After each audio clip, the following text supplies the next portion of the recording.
Our emotional side is the elephant, and our rational side is the rider. Perched atop the elephant, the rider holds the reins and seems to be the leader. But the rider's control is precarious because the rider is so small relative to the elephant.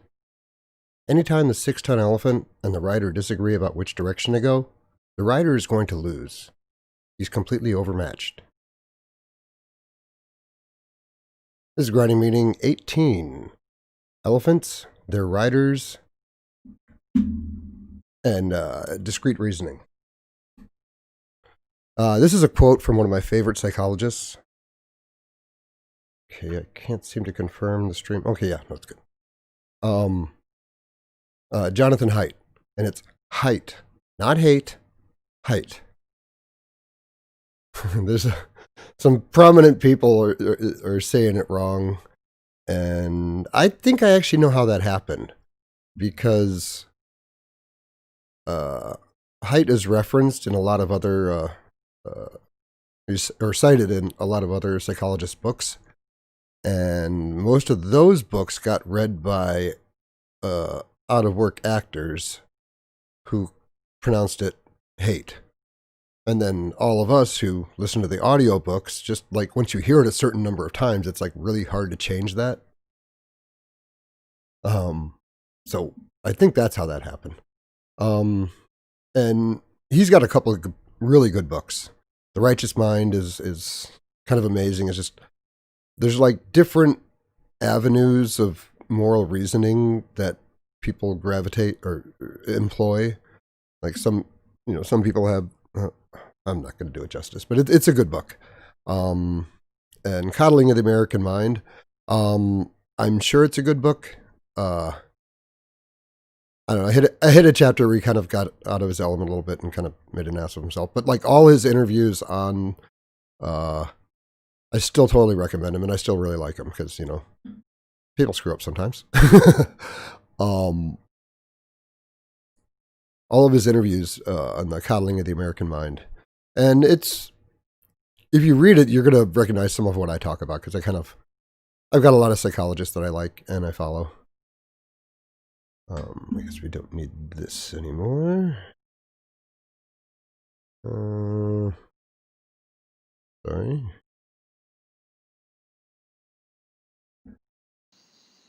And bam. We're in a game. But it really is a good, the elephant and the rider is a really good way to make a lot of sense out of a lot of behavior that's very confusing. Because when people do things that don't make sense, it's just, you can't get your head around why they're doing it.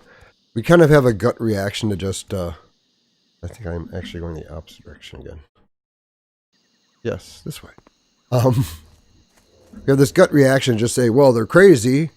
There's no point in trying to understand crazy, and just kind of move off. And, there's some TV series that I was watching where this, oops. I actually saw him.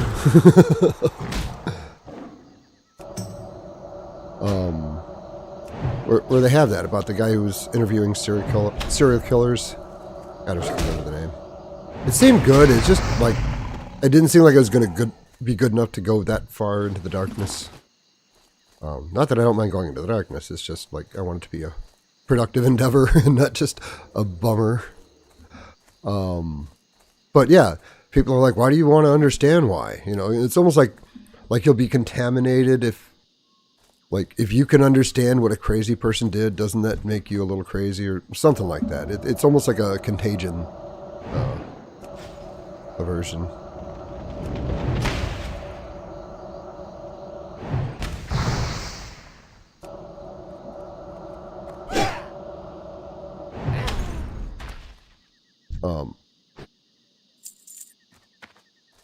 Elephant and rider.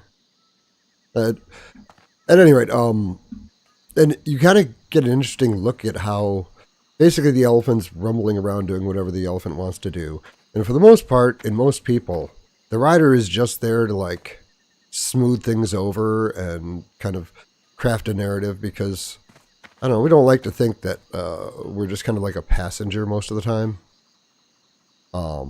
It's not Most, I don't know. It seems like most truths are just buried behind bitter pills. Oh, that's a screwed up analogy. At any rate,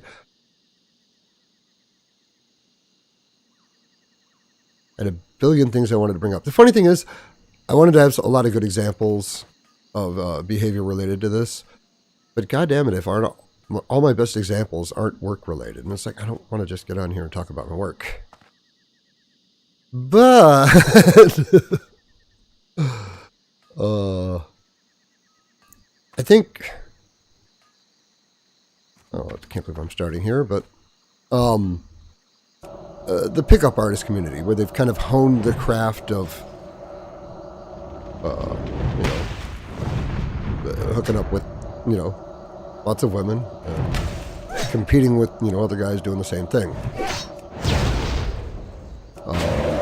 There's a psychology behind it.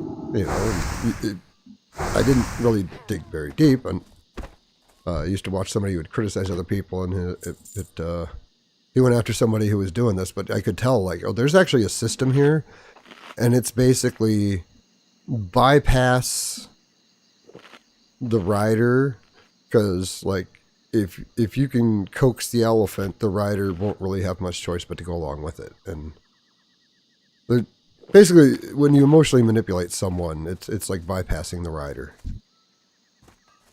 But if you're not someone who's easily emotionally manipulated, funny thing is, it's kind of like something I talk about in Rocket League, where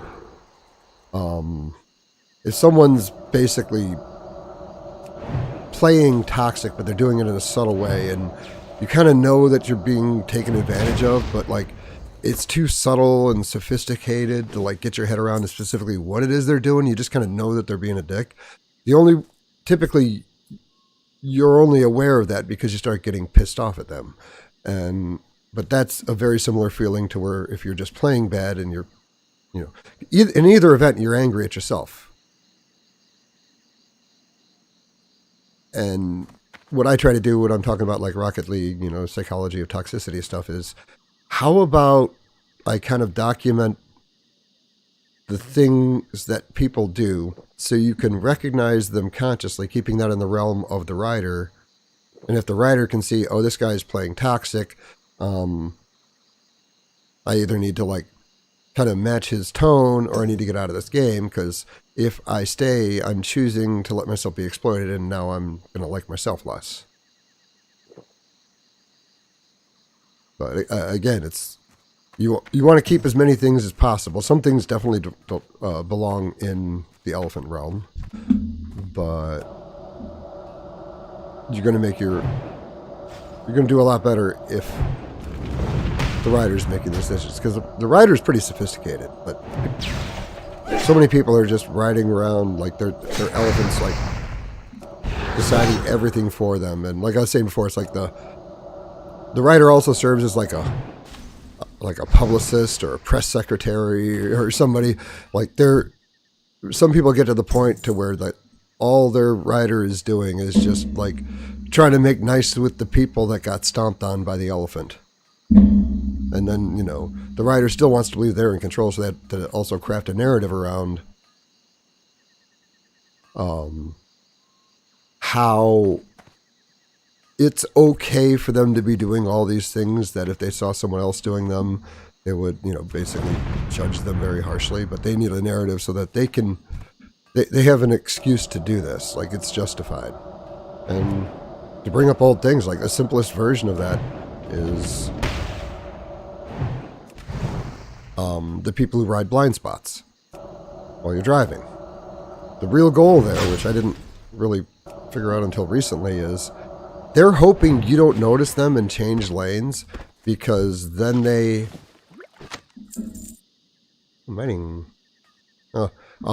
because then they have the justification to aggress on you, because, hey, look, this person just cut me off raw. They almost caused an accident. Clearly they're the bad person here. And then they can move on to redirecting self-hate onto another person, otherwise known as projection. Well, yeah, that's actually more complicated than that, but trying not to talk about work stuff. Um, at my work, I try to, I'm just gonna let these guys respond. Um, keep my head, try to keep my head low. I've learned keeping your mouth shut is not the best strategy. But just try to not be. Oh wow, nice blink, and just try to stay off the radars of people who will bring chaotic elements into your life, or work life anyway.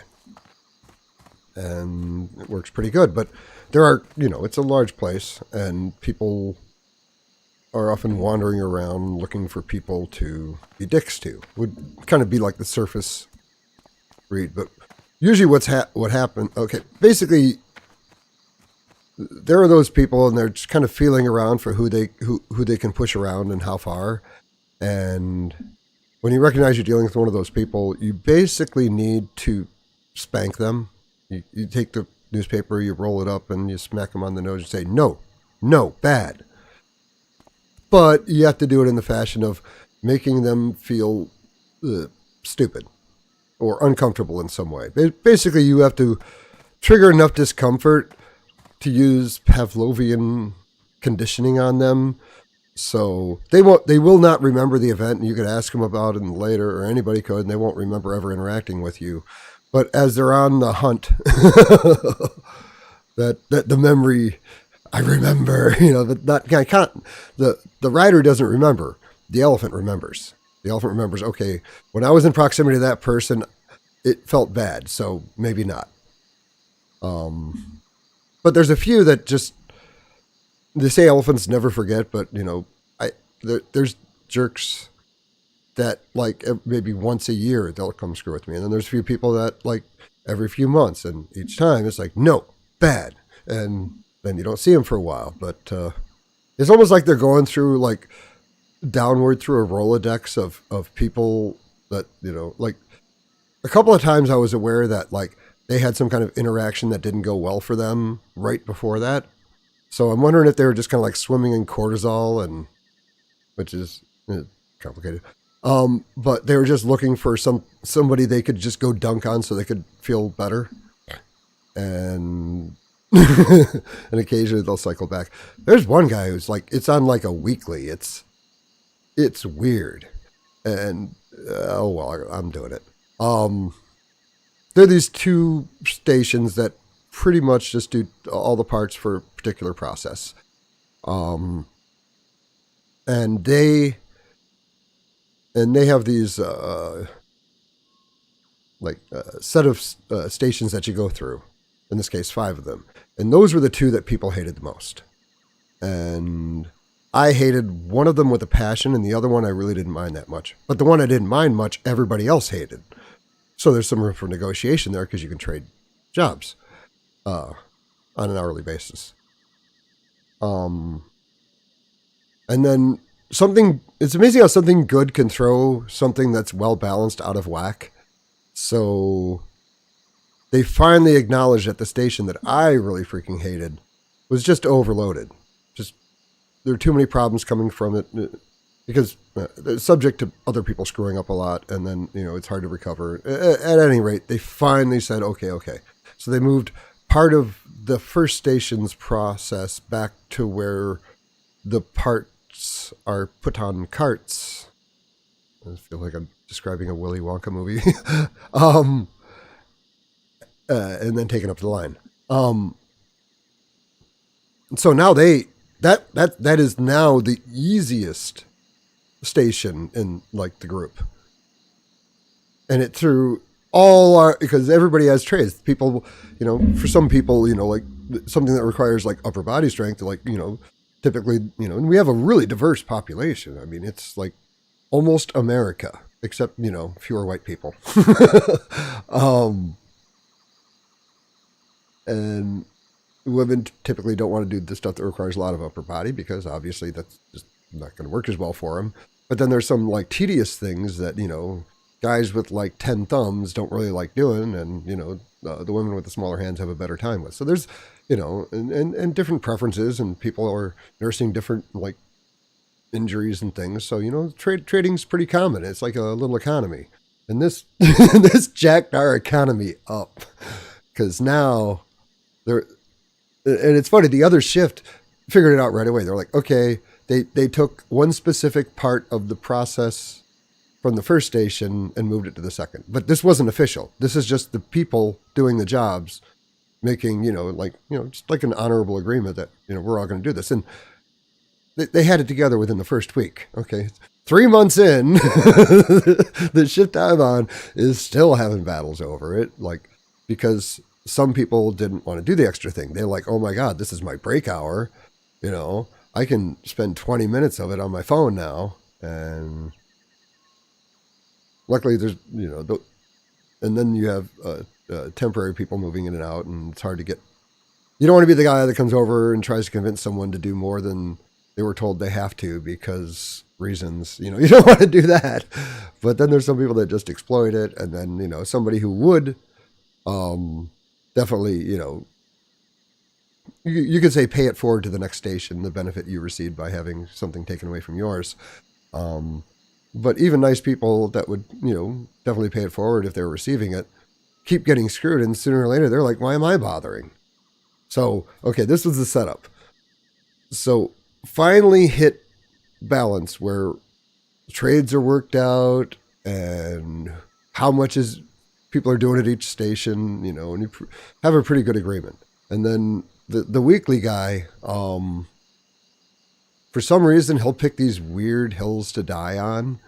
And it's like the elephant's like, nope. And you could almost see like the need to find a narrative to craft because, I'm definitely not doing anything extra when I'm at the first station because this guy at the second station's a dick, even if but like, since it's all agreed now and everybody knows it, like it makes him look like a dick. So it's like, but his elephant had already decided that, no, I'm not doing that. So now watching him kind of craft a situation where he could rationalize not doing it was actually kind of fascinating. And it went something like, we have a particular tool in those that we use at each station, and it's related to the paying, or how do I put this? Basically, he found a request to make that no one would ever grant, and then took the refusal of that request to justify not doing the thing that he had clearly already decided he wasn't going to do. And it was like, okay. And I'm feeling pretty good lately. It didn't actually bother me because sometimes it would if I feel like I'm being exploited. But when my scientific psychological curiosity gets rolling, I'm like really detached emotionally at times from like negative things. So I was just like, I just kind of want to see how this plays out. If I don't react, if I just do it, like I don't care. And actually, right now, I don't care. So good, And because of the trades that were made, we were both going to be there 2 hours, and about halfway through the second hour, you started doing it because like the elephant couldn't maintain. And I don't really even have a judgment on the whole situation. I just find it fascinating. Yeah, I guess I'm supposed to be playing a game here. Oh yeah, up here. And I think the elephant rider thing, like, but the most valuable part of this isn't recognizing happening in other people, although that's really useful. Just remember, anything you discover that other people are doing, you're doing it too. And the real big benefit comes from like self-observation and realizing there are times that there's no point in beating yourself up for not being able to do something when the elephant basically said, no, not happening. But I think if you can kind of get the idea that, okay, it's kind of like the evil dictator with like the advisor who can't really stop him from being evil, but you can kind of nudge him in better directions over time. But I think the real benefit comes is you gotta your elephant's got to trust you to handle things. And this is kind of something that came up when I was during the recession when I was walking dogs at the basic shelter, and because I saw the South Park episode with Caesar Milan, and then something about, I guess they captured his psychology well enough, and he later says this in a video, that I'm like, oh, this is interesting. So I watched The Dog Whisperer, and it really seemed to be. This was a while ago, so I'm not quite wasn't nearly as aware of how things work as I am now, but I knew there was something there. And then I ended up, it was a recession. I was unemployed. So I just plowed through like 8 seasons of it. And it seemed to all really make sense. So then I'm like, well, I got time. I'm going to go walk some dogs. So I went and walked dogs. And if you can do it right, I mean, if you can actually kind of grasp what it is he's talking about, it totally works. I mean, as well as it does on TV. Because there were a lot of really fearful dogs, and they were being aggressive because they were scared. But if you can assert dominance with them, not be mean, not demean them, but just say, hey, I got this, I'm in charge, and you can do it in a language, in a way that they understand, it's like a weight falls off of them. They're like, okay. Like there was this dog that was just terrified of cars that were going by, but he'd either cower away or like bark, like in this, I don't know. But he was just really bothered by the cars. And once I got him walking slack leash, and he started to trust me, we just sat by the edge of the road and made him put his back to the cars, and I just stood there, and I was all chill, just like looking off at the birds in the trees or whatever. Like it's whatever's going on is no big deal to me. So he'd look up at me and be like, "Well, he's not stressed. Okay, he seems to be in charge. Okay, the car's coming. He seems okay." And he just like he'd draw on like your confidence since you're in control, or you. And then he'd be like, "Okay, the car went by. Nothing bad happened. Okay, maybe the cars aren't bad." And by the end, this was the dog that would like go nuts after other dogs, and they kind of had a fenced-in area where you could let them go and play with them. And I went in there, and they're like, I forget the name of the dog, but like, is that? And I'm like, yeah. It's like, why isn't he trying to kill whatever the name of the other dog was?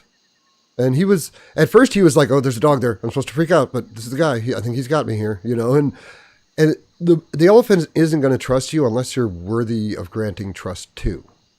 And a lot of that comes from just like not bullshitting yourself so much. Like you're not I don't know. I think you also need to cut yourself slack, but you don't just get to do that. You have to do things that make you like yourself enough to allow yourself to cut yourself some slack.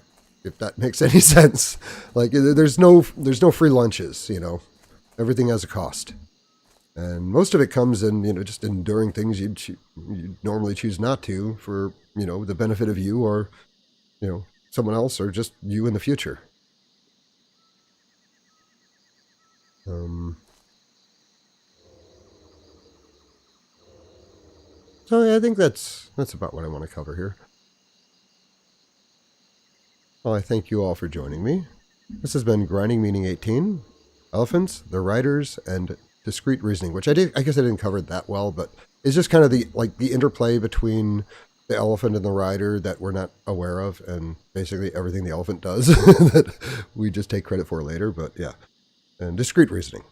I'm the expert layman. You all have a great day.